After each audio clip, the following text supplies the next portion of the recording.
Tonight, we talk about how to make searching rewarding. Hi, everyone. I'm Rob Egan. And I'm Paul Zajac. Welcome to D&D SPN, where we take D&D and smash together with sports commentary. Kind of. Tonight's clip shows the very beginning and then the end of an exploration scene. Let's watch the clip and go from there. Look around, be like, think whoever was here recently, because must have found a way out. Perhaps by that big old hole over there. Right? Yeah, so there's water. There's water kind of sloshing like whoosh, up and down. It's about a 5-foot drop down to this kind of murky water you see there. Can I check out the altar and see kind of what religious stuff might have been going on? Is there anything else to look at here? Yeah, so you guys going to do like a full hard target search on the whole place, which I don't think you've done yet. But sure. Okay. So why don't we'll make it a group check. So since there's 4 of you, you have to get either 3 successes or like 2 successes, and one of them be exceed the DC to find anything else. Okay, so everybody go ahead and make a perception check. Okay, so there's a lot to talk about here. First, you can't see it on the map because I got part of it blacked out. I think this map is really great in that. So there are 2 ways for the party to advance from this room. There's the obvious hole in the ground, which is a underwater tunnel. And then secondly, there's a concealed secret tunnel beneath the altar.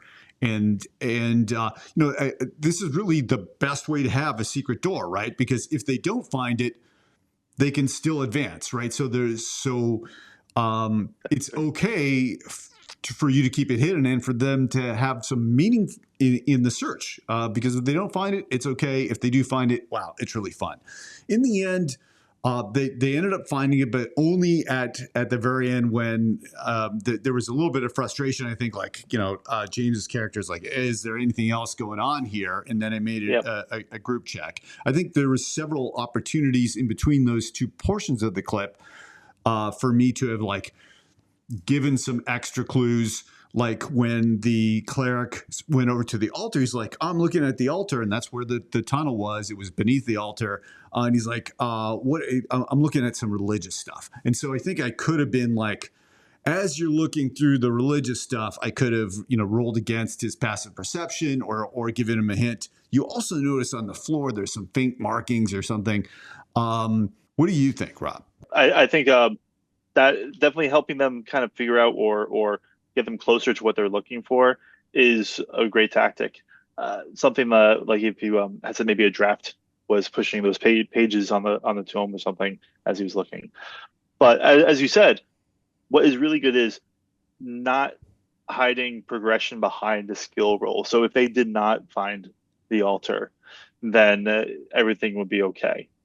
But in this case, and probably with the frustration, I definitely think the way that you went with the group role was the right way, because the players, and this is maybe a little bit of meta knowledge that we can see, the players had a feeling something was there, that there was more to that room, but the characters couldn't make the rolls or couldn't do what they could do to get there. So even though there might be some meta knowledge where the players are like, I knew there was something there, afterwards, when they find out, there might also be some disappointment if they hadn't found it, because they had spent a lot of time specifically asking about pieces of the room. Right. So the entire clip was about 9 minutes, which ultimately was maybe 7% of the adventure. Not so long, but they'd invested some time, and so I felt like, yeah, I don't want to completely shut down all their efforts.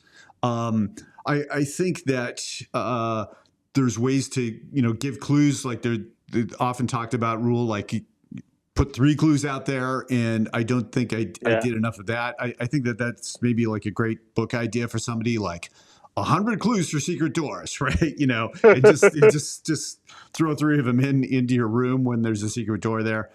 I want to talk a little bit more about the group check. I think I did it that way because if everybody makes an individual check, that somebody's going to get, a 15 or above or whatever the DC is. And then, so that's Right. just an automatic victory. And, sometimes you see people do that. Even we've been talking about the Dungeon Masters, official Dungeons Dragon, thinks that the Jasmine Bueller, the DM there, does a lot of checks. Everybody make a check, right? And it's clearly you just want people to find out what you're going to give out. And, characters like rolling dice, so why not?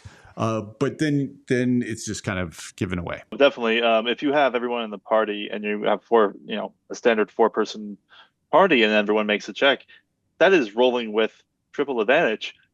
Because like you said, the odds are just greater that they're going to hit that nat 20 or a higher roll.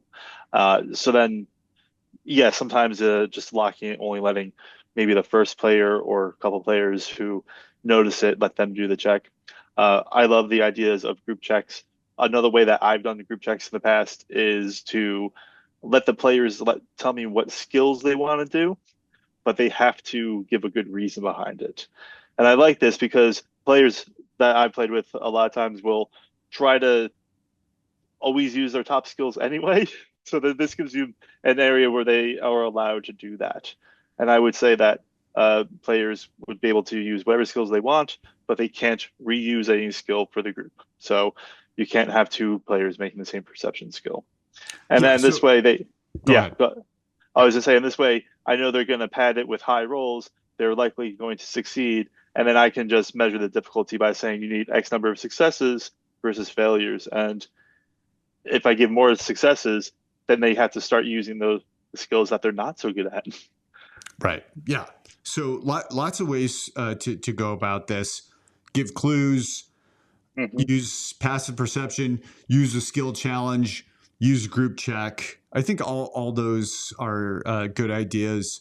But first and foremost, you got to have the map or a scene that has more than one option, because if not, then failure means the adventure just dies.